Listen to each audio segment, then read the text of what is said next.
News first channel ಹಾಗೂ ಡಿಜಿಟಲ್ನಲ್ಲಿ ಜಾಹೀರಾತು ನೀಡಲು ಈ ನಂಬರ್ಗೆ ಸಂಪರ್ಕಿಸಿ. ನೀವು ನೋಡ್ತಾ ಇದ್ದೀರಾ ನ್ಯೂಸ್ ಫಸ್ಟ್. ನಾನು ವಿಜಯ್ ವೀರಪ್ಪ.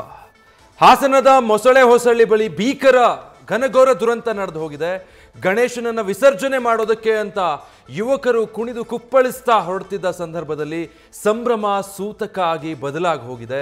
ಮೆರವಣಿಗೆ ದಿಕ್ಕಿನಲ್ಲಿ ಟ್ರಕ್ ನುಗ್ಗಿ ಬಂದಿದ್ರಿಂದ ಈಗಾಗಲೇ ದುರಂತದಲ್ಲಿ 8 ಮಂದಿ ಸಾವನ್ನಪ್ಪಿದ್ದಾರೆ ಅನ್ನುವಂಥ ಮಾಹಿತಿ ಲಭ್ಯ ಆಗ್ತಾ ಇದೆ.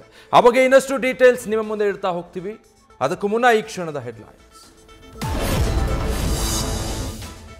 ಗಣೇಶ ಮೆರವಣಿಗೆ ಮೇಲೆ ನುಗ್ಗಿದ ಯಮಸ್ವರೂಪಿ ವಾಹನ. ಹಾಸನ ಜಿಲ್ಲೆ ಮೊಸಳೆ ಹೊಸಳ್ಳಿಯಲ್ಲಿ ಘೋರ ದುರಂತ. 7 ಮಂದಿ ಸ್ಪಾಟ್ ಔಟ್.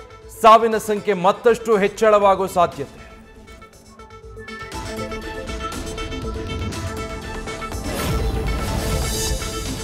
ರಾಜ್ಯದಲ್ಲಿ ಜಾತಿ ಗಣತಿ ಮರು ಸರ್ವೆಗೆ ಕೈ ಹಾಕಿದ ಸರ್ಕಾರ. 60 ಪ್ರಶ್ನೆಗಳೊಂದಿಗೆ ಇದೇ 22ರಿಂದ 2 ಕೋಟಿ ಮನೆಗಳ ಸರ್ವೆ. ವಿವಾದ ಎಬ್ಬಿಸಿದ ಲಿಂಗಾಯತ ಧರ್ಮ ಕಾಲಂ.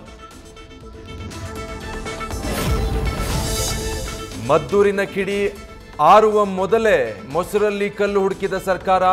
ಸರ್ಕಲ್ ಇನ್ಸ್ಪೆಕ್ಟರ್ ತಲೆದಂಡ ಎಎಸ್ಪಿಗೆ ವರ್ಗಾವಣೆ ಭಾಗ್ಯ. ಸಿಟಿ ರವಿ ಬಳಿಕ ಯತ್ನಾಳ್ ಮೇಲೂ ಎಫ್ಐಆರ್.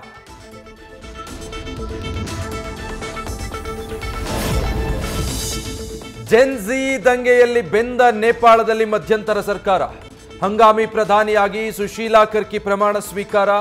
ನೇಪಾಳದ ಮೊದಲ ಮಹಿಳಾ ಪ್ರಧಾನಿ ಎಂಬ ಹೆಗ್ಗಳಿಕೆ.